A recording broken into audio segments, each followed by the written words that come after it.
കണ്ടോ, buildings appear to have washed away.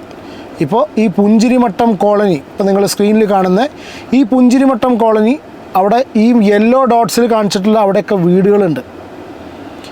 Stone house bungalow resort, Mundakkai. ഇതാ മുണ്ടക്കൈയിലേക്ക് എത്തുന്ന സമയത്ത് ഇതെല്ലാം കംപ്ലീറ്റ് പോയി.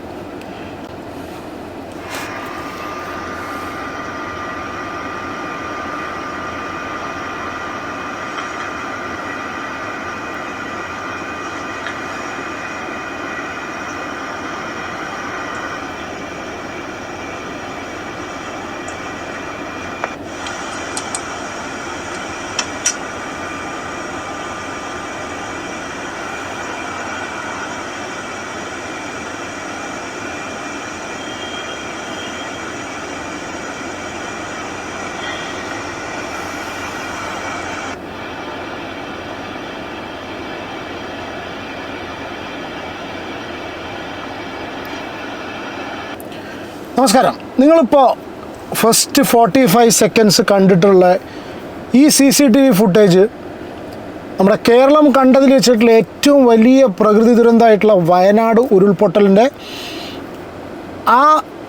അവിടെ ദുരിതം അനുഭവിച്ചിട്ടുള്ള ആ ഒരു സ്ഥലത്തു നിന്നുള്ള ഒരു CCTV ഫുട്ടേജാണ്. ഏതോ ഷോപ്പിൻ്റെ അല്ലെങ്കിൽ ഒരു ബിൽഡിങ്ങിൻ്റെ CCTV ഫുട്ടേജാണ്.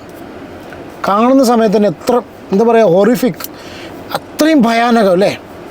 നമ്മൾ വയനാടിനും ചൂരൽമലയിലും ഉണ്ടായ ദുരന്തം ഒരിക്കലും നമ്മൾ മറക്കില്ല. ഇതൊന്നും നിങ്ങളുടെ ഈ കണ്ടുകൊണ്ടിരിക്കുന്ന, നിങ്ങളുടെ ഈ പറയുന്ന എൻ്റെ ഏരിയയിലോ നമ്മളെ ഡയറക്റ്റായിട്ട് ബാധിക്കുന്ന കാര്യം അല്ലെങ്കിലും, പക്ഷെ നമ്മുടെ നാട്ടിൽ നടന്നിട്ടുള്ളൊരു സംഭവം, ഒരു നാച്ചുറൽ കലാമിറ്റി എന്നുള്ള കണ്ടീഷനിൽ നമ്മൾ അത്രയധികം വേദനിച്ചു നമ്മൾ ഒരുപാട് കാലം അല്ലേ.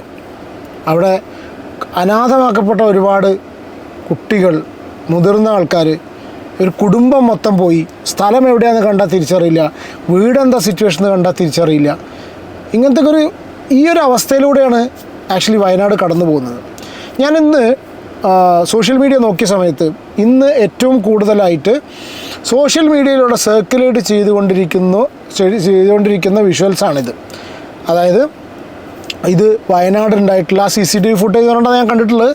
അതുതന്നെയാണ് തോന്നുന്നുണ്ട്.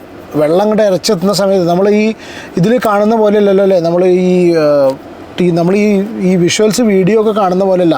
ശരിക്കും അവിടെ ഉണ്ടായിട്ടുള്ള സംഭവം തന്നെ അത്രയും അതിഭീകരമാണ്. അപ്പോൾ ഞാൻ അതിനെക്കുറിച്ച് ഫേർദറായിട്ട് നോക്കിയ സമയത്ത് 1-2 കാര്യങ്ങൾ എൻ്റെ ശ്രദ്ധയിൽപ്പെട്ടു. ഞാൻ നിങ്ങളോട് ഷെയർ ചെയ്യാമെന്ന് വിചാരിച്ച്. അതായത് ഈ വയനാട് നടന്നതിൻ്റെ ബിഫോർ ആൻഡ് ആഫ്റ്റർ എന്താണ് വയനാട് ഉണ്ടായി എന്നുള്ള വയനാട് ചൂരൽമല എന്ന് പറഞ്ഞാൽ അത്രയും പ്രകൃതി രമണീയമായിട്ട് അത്രയും ഭംഗിയുള്ള സ്ഥലമാണല്ലോ, അത്രയും ഹെവൻ എന്നൊക്കെ പറയാം. വയനാട് എന്ന് പറയുമ്പോൾ തന്നെ നമുക്ക് അങ്ങനെ ഒരു ഇതാണ്, നമ്മളെ ഹോളിഡേ സ്പോട്ടാണ്. വയനാട്ടിൽ തന്നെ ഏറ്റവും ബ്യൂട്ടിഫുൾ ആയിട്ടുള്ള സ്ഥലമാണ് ഈ ചൂരൽമല എന്ന് പറഞ്ഞു കേട്ടിട്ടുണ്ട്. അപ്പോൾ ഇതിനെക്കുറിച്ച് നോക്കുന്ന സമയത്ത് അവിടുത്തെ ഒരു സാറ്റലൈറ്റ് ഇമേജസ്, നിങ്ങളിപ്പോൾ ഈ സ്ക്രീനിൽ കാണുന്ന റോയിറ്റേഴ്സിൻ്റെ ഒരു സാറ്റലൈറ്റ് ഇമേജസ് ഉണ്ട്. അതായത് എന്തായിരുന്നോ അവിടുത്തെ സിറ്റുവേഷൻ, ഇതപ്പോൾ നിങ്ങൾ സ്ക്രീനിൽ കാണുന്ന എന്തായിരുന്നു ചൂരൽമലയുടെ മുന്നുള്ള സിറ്റുവേഷനും പിന്നെ ഈ ലാൻഡ് സ്ലൈഡ് വന്നതിന് ശേഷം എന്താ സിറ്റുവേഷൻ എന്നുള്ളത് ഒരു ചെറിയൊരു ഗ്രാഫിക്കൽ റെപ്രസെൻറ്റേഷൻ പോലെ ഈ റോയിറ്റേഴ്സിൻ്റെ ഇതിൽ കണ്ടു, റോയിറ്റേഴ്സിൻ്റെ വെബ്സൈറ്റിൽ കണ്ടു. ഇപ്പോൾ നിങ്ങൾ സ്ക്രീനിൽ കാണുന്നത്.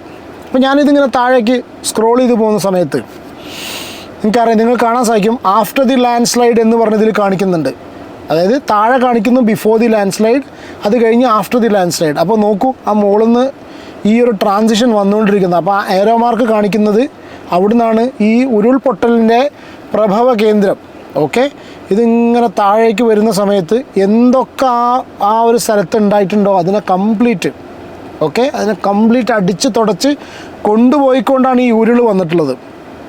അപ്പോൾ ഈ സിറ്റുവേഷനിൽ ഇതിങ്ങനെ താഴേക്ക് വരുന്ന പ്രകാരം താഴേക്ക് വരുന്ന സമയത്ത് നമ്മൾ കാണാൻ കഴിയും അതിലൊരുപാട് ബിൽഡിങ്സ് കാണാം അല്ലേ. ഇനി കണ്ടോ, buildings appear to have washed away.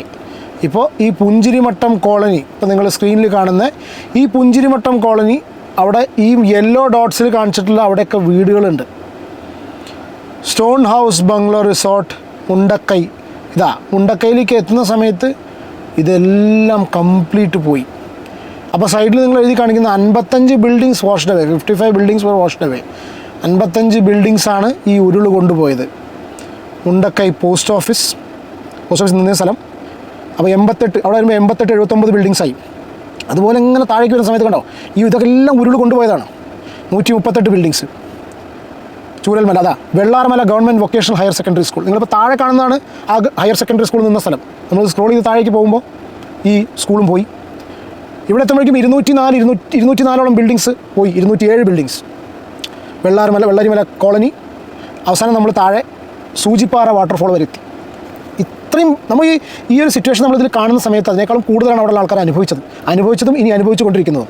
ഇപ്പോൾ നിങ്ങൾ കാണുന്നതാണ് before the land slide April 29, 2024 എടുത്തിട്ടുള്ള പിക്ചർ, സാറ്റലൈറ്റ് പിക്ചർ. ലെഫ്റ്റ് സൈഡിൽ റൈറ്റ് സൈഡിൽ കാണുന്നത് ലാൻഡ് സ്ലൈഡ് ഉണ്ടായതിനു ശേഷം അല്ലേ. അപ്പോൾ ഇതിൻ്റെ കൂടെ തന്നെ ചേർത്ത് വായിക്കാവുന്ന കുറച്ച് കാര്യങ്ങൾ കൂടി ഉണ്ട്. അത് ഞാൻ പറയേണ്ട കേസ് എന്താ വെച്ചാൽ, ദുരിതബാധിതരുടെ മുഴുവൻ ബാധ്യതകളും സർക്കാർ ഏറ്റെടുക്കുന്നതിനെക്കുറിച്ച് പോലും ചിന്തിക്കേണ്ട സമയത്താണ് EMI പിടിച്ചു ബാങ്ക്സ് എന്ന്. അതായത് ദുരിതബാധിതർക്ക് സർക്കാർ സഹായം കൊടുത്തതെന്ന് അതിന്ന് EMI കട്ട് ചെയ്തു എന്ന്. ഇതിനെ ന്യായീകരിക്കുന്ന ചില ആൾക്കാർ പറഞ്ഞു കേട്ടു EMI ഒക്കെ ഓട്ടോ ഡെബിറ്റാണ്. ഞാനും ഇതുപോലെ ഒരു ധനകാര്യ സ്ഥാപനത്തിൽ വർക്ക് ചെയ്യുന്നതാണ്. കേരള സംസ്ഥാന സഹകരണ ബാങ്ക് അല്ലെങ്കിൽ കേരള ബാങ്ക് ചൂരൽമലയിൽ അവിടെ ദുരിതം അനുഭവിച്ചിട്ടുള്ള വീടും ഇതൊക്കെ നഷ്ടപ്പെട്ടിട്ടുള്ള ആൾക്കാരുടെ എല്ലാ കടങ്ങളും എഴുതി തള്ളി. നിങ്ങൾ ആ ന്യൂസ് കേട്ടു എന്ന് വിചാരിക്കുന്നു. ഇത് എഴുതി തള്ളിയത് സംസ്ഥാന സഹകരണ വകുപ്പിൻ്റെ കീഴിലുള്ള കേരള ബാങ്കാണ്, സംസ്ഥാന സഹകരണ ബാങ്കാണ്. ഈ ന്യൂസിൽ പറഞ്ഞെങ്ങനെയാണ്, വയനാട് ദുരന്തത്തിൻ്റെ ഇരകളോട് ബാങ്കുകളുടെ ക്രൂരത, ബാങ്ക് നടപടികളിൽ ഇടപെട്ട് ഭരണകൂടം, ദുരിതബാധിതരുടെ മുഴുവൻ ബാധ്യതകളും സർക്കാർ ഏറ്റെടുക്കുന്നതിനെക്കുറിച്ച് പോലും ചിന്തിക്കേണ്ട സമയത്താണ് അതാണ് ഈ സംഭവിച്ച റിപ്പോർട്ടിലേക്ക് പോകാം. വയനാട്ടിലെ മുണ്ടക്കൈ ചൂരൽമല മേഖലയിലുണ്ടായ ഉരുൾപൊട്ടൽ ദുരന്തത്തിൽ പെട്ടവരോട് ക്രൂരത കാട്ടി ബാങ്കുകാർ. ദുരന്തത്തിൽപ്പെട്ടവർക്ക് അടിയന്തര സഹായമായി ലഭിച്ച 10,000 രൂപ അനുവദിച്ചിരുന്നു. ഇതിൽ നിന്ന് ബാങ്കുകൾ EMI പിടിച്ചുവെന്നാണ് ഇപ്പോൾ ആരോപണമുയർന്നത്. കേരള ഗ്രാമീണ ബാങ്ക് ഉൾപ്പെടെയുള്ള ബാങ്കുകൾക്കെതിരെയാണ് ആരോപണം ഉയർന്നിരിക്കുന്നത്. സംഭവം വിവാദമായതോടെ ജില്ലാ ഭരണകൂടം വിഷയത്തിൽ ഇടപെട്ടിട്ടുണ്ട്. ദുരിതബാധിതരുടെ അക്കൗണ്ടുകളിൽ നിന്ന് പിടിച്ച തുക തിരികെ നൽകാനാണ് ജില്ലാ ദുരന്ത നിവാരണ അതോറിറ്റി CEO കൂടിയായ വയനാട് ഡെപ്യൂട്ടി കലക്ടർ ഉത്തരവിറക്കിയത്. ജൂലൈ 30-ന് ശേഷം പിടിച്ച EMI തുക ഉടൻ തിരികെ നൽകണമെന്നാണ് നിർദ്ദേശം. ഈ വിഷയത്തിൽ തിങ്കളാഴ്ച നാളെ നടക്കുന്ന ബാങ്കിംഗ് അവലോകന യോഗത്തിൽ അന്തിമ തീരുമാനമുണ്ടാകുമെന്നാണ് വൃത്തങ്ങൾ വ്യക്തമാകുന്നത്. എന്താ അവസ്ഥ അല്ലേ? അപ്പോൾ നമ്മൾ ഫസ്റ്റ് ക്ലാസ്സിൽ ഇതിപ്പോൾ എല്ലാവരും എന്നെപ്പോലെ നിങ്ങളൊക്കെ ഈ ഒരു സീന് കണ്ടു. അപ്പോൾ നമുക്ക് ഇത്ര പറയാനുള്ളൂ. നമ്മൾ ഇപ്പോൾ ഈ CCTV ഫുട്ടേജസിലൂടെ കണ്ടത് ഭയാനകമായിട്ട് നമുക്ക് തോന്നുന്നുണ്ടെങ്കിൽ യഥാർത്ഥത്തിൽ അവിടെ നടന്നത് എന്താ പറയുക, നമുക്ക് ഈവൻ സ്വപ്നത്തിൽ പോലും ചിന്തിക്കാൻ പറ്റില്ല അല്ലേ. ഒരു ദുസ്വപ്നമായിട്ട് പോലും കണ്ടാൽ രാവിലെ എണീക്കുന്ന സമയത്ത് നമുക്കത് നമ്മളെ ഭയങ്കരമായിട്ട് ഹോണ്ട് ചെയ്തുകൊണ്ടിരിക്കും.